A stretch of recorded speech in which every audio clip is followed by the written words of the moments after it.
ยกองประชุมสมัยสามัญของรัฐบาลประจำเดือนมีนาคม 2025กองประชุมสมัยสามัญของรัฐบาลประจำเดือนมีนาคม 2025ได้ไขขึ้นในตอนเช้าวันที่24มีนาคม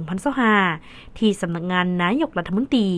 โดยการเป็นประธานของทานสนไซศรีพันโดนนายกรัฐมนตรีมีบรรดาทานโฮงนายกรัฐมนตรีสมาชิกรัฐบาลและภาคส่วนเกี่ยวของเข้าร่วมเพื่อรับฟังและประกอบความเห็นต่อการรายงานสภาพพ้นเด่นประจำเดือนมีนาและทิศทางแผนเวียกชุดสุ่มประจำเดือนเมษายน 2025กองประชุมในครั้งนี้จะดำเนินเป็นเวลา2 วันซึ่งจะได้พร้อมกันค้นคว้าปรึกษาหารือประกอบคำเห็นและพิจารณาต่อบรรดาหัวข้อที่สำคัญเป็นต้นสภาพพ้นเด่นและเวียกงานจุดสุ่มฮิบด่วนคือเวียกงานพ้นเด่นประจำเดือนมีนาและทิศทางประจำเดือนเมษายน 2025ของรัฐบาลติดพันกับการแก้ไขปัญหาเคียงฮ้อนทางด้านเศรษฐกิจเงินตราอัตราแลกเปลี่ยนราคาสินค้าการแก้ไขปัญหาหนี้สินและการผลิตสินค้าตีราคาการจัดตั้งปฏิบัติมติของสภาแห่งชาติฉบับเลขที่153/สพสลงวันที่12ธันวาคม 2024ว่าด้วยการหับฮ้องเอาการจัดตั้งปฏิบัติแผนพัฒนาเศรษฐกิจสังคมแห่งชาติปี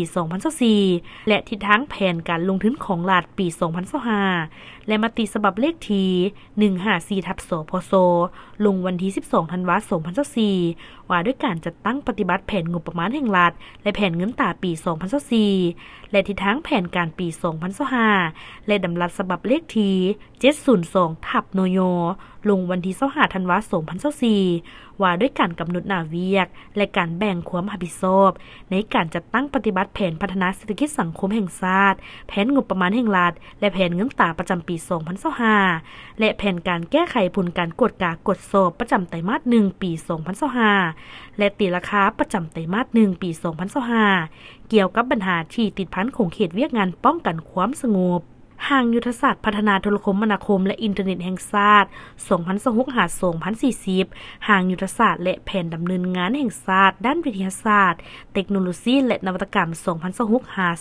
2026-2040ห่างกฎหมายว่าด้วยองค์กรรายได้ฉบับปรับปรุง